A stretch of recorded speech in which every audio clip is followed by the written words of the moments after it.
அப்பா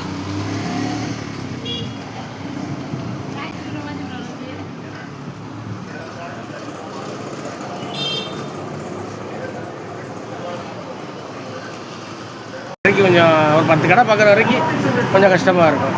10 கடை தாண்டிட்டோம்னா கொஞ்சம் குறைஞ்சிரும். அப்போ மத்தியானம் சாப்பிட்டு போகும்போது கடைகளில் ரோட்டில் கிட்ட உட்காந்து சாப்பிட்டு அப்புறம் ஒரு 1/2 மணி தூக்கத்தை போட்டு அப்படி பாடி லைனுக்கு போயிட வேண்டியது. வீட்டுக்கெல்லாம் வர முடியாது.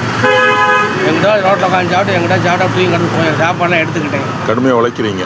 எல்லாத்தையும் 4 பேர் வயிறு நம்பணும்ல. எங்கள் அம்மா சேர்த்து 5 பேர் இருக்காங்கல்ல. சூப்பர் 5 பேர் வயிறு நம்பணும்னா காலைல வண்டி தான் நைட்டு வரைக்கும் உழைச்சாதான். ஆமாம், கிழமை 4 நட்சத்திரம் எதுவும் பார்க்கக்கூடாது.